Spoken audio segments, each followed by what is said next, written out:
That's ridiculous.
The sun is out, so I'm happy. I hope y'all are having a good day.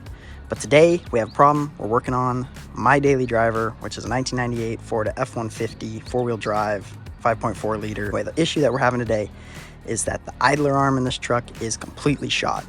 What happened was, right after I got the truck, the steering was super loose, so I bought a complete steering rebuild kit from 1A Auto, and I put it on, and the idler arm was already bad. So I'm guessing it wasn't a very good idler arm to start with. So we're gonna replace it today with a Moog part, and I'm gonna show you guys just how bad this thing is.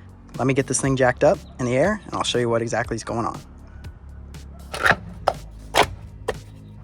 Before we jack the truck up, I have to take off the skid plate because the jacking pad would hit it and keep us from pulling it off.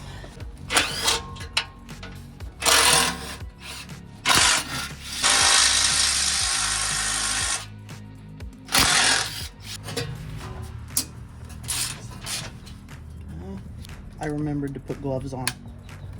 Granted, not before I started, but before things got really messy. Alright, the skid plate out of the way.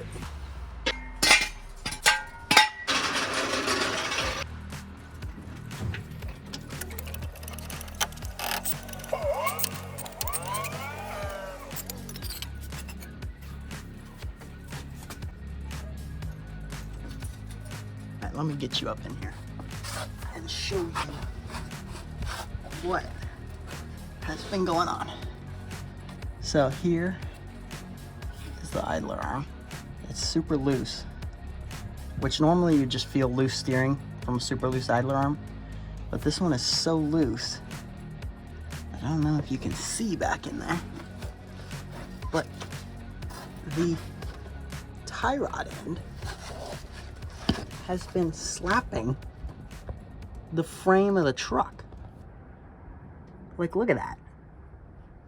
There's so much movement on my center link that the tie rod end is hitting the frame. So, as you could imagine, sorry, putting my gloves on with my teeth. As you can imagine, that makes a horrible sound going down the road. And beyond that, if my idler arm's that loose, I think it's close to breaking. So if it breaks while you're driving, that is going to be really a bad day. Like, check this out. I'm going to try and see that. Look at that. That's from me taking this tire, pulling it in. I'm going to push this tire towards the truck. The other tire's not even gonna move, and you're gonna see the tie rod end right here go up and slap the frame. Like,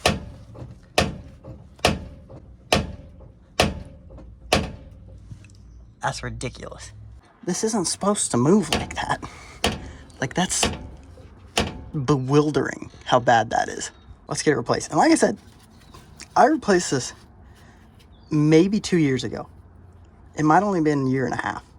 And it's a 1A auto part, so it's a TRQ part. And this thing is garbage, like it's already shot, so let's get it replaced. I bought a Moog one. It's gonna be nice. This cotter pin out.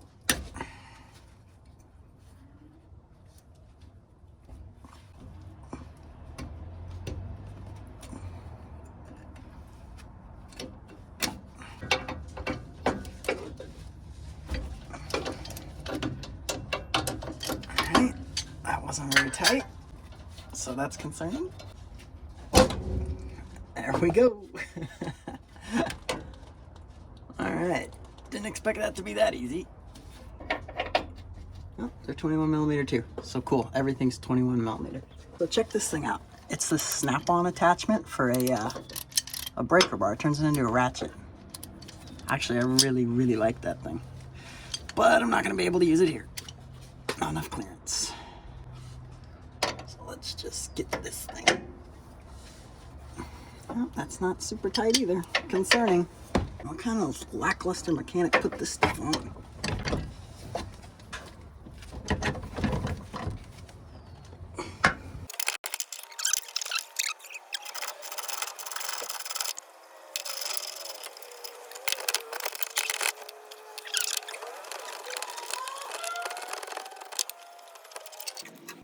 There we go.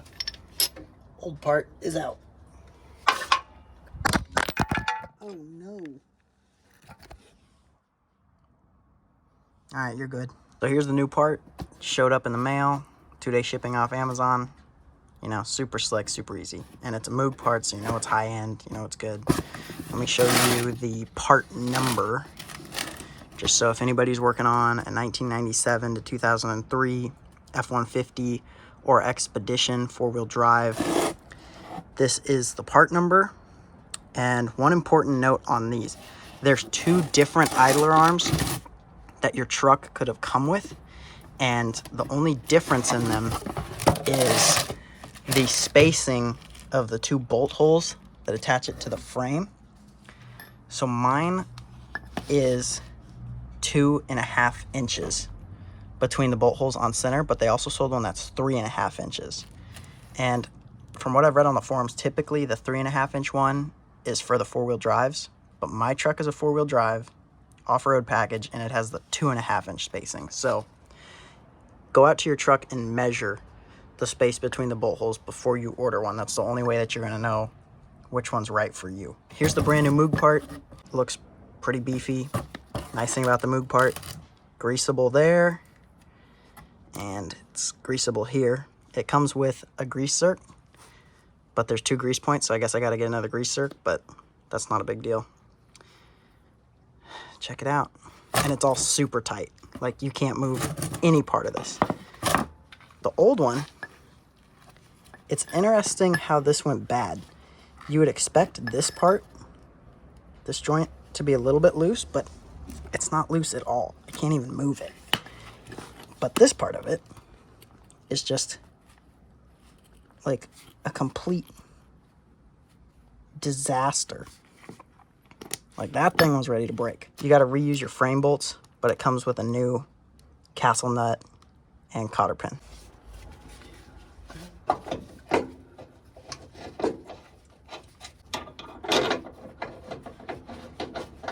These 2 frame bolts, these have to get torqued to 150 foot-pounds, and I can't fit my torque wrench in there with my 6-point.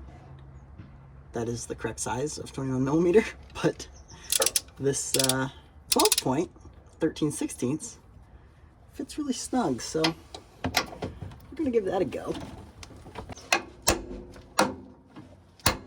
Torqued. All we gotta do is attach the center link, and we will be all done with this project. Line these up as good as we can. There we go. Perfect. Castle nut. This nut needs torque to 80 foot-pounds. There we go. Perfect.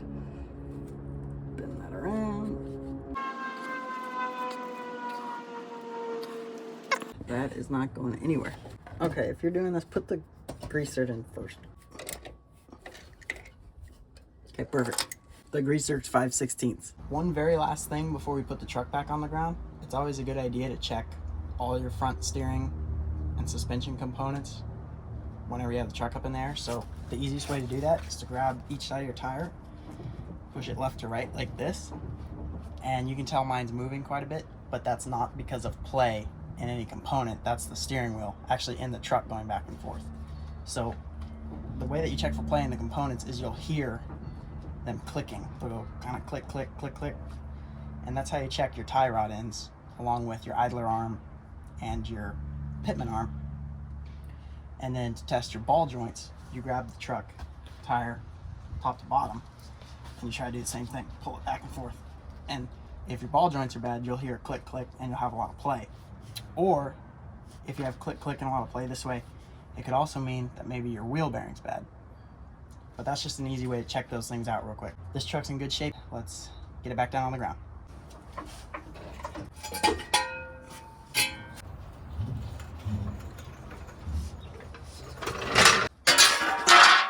The idler arm just looks good.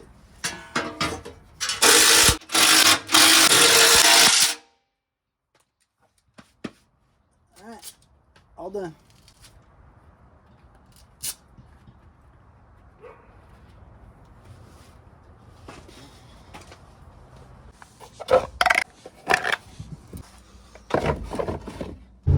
I'm out driving, been driving for a little bit, steering way tighter, no more clunking noise, but I'm realizing one issue. When I had an alignment done on this truck last, it was when I got the tires, and the tires I've only had for like 9 months, so that idler arm must have already been all worn out by the time I got the tires, and that means I got an alignment with a worn out idler arm.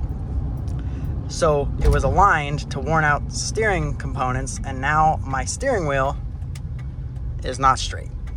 So now I gotta go get another alignment, which sucks because that was 90 bucks. I've heard that Firestone offers a lifetime alignment.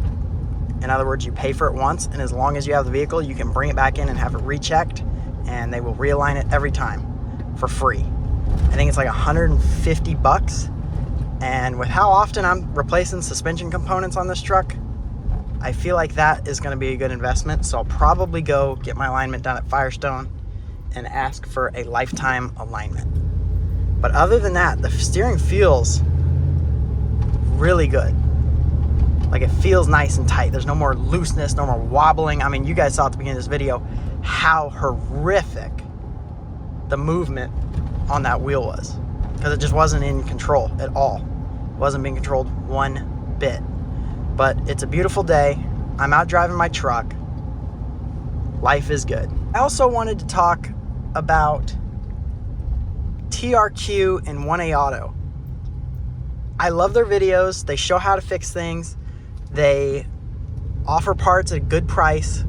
Like, the barrier to entry is really low with 1A Auto, which I think is a great thing. But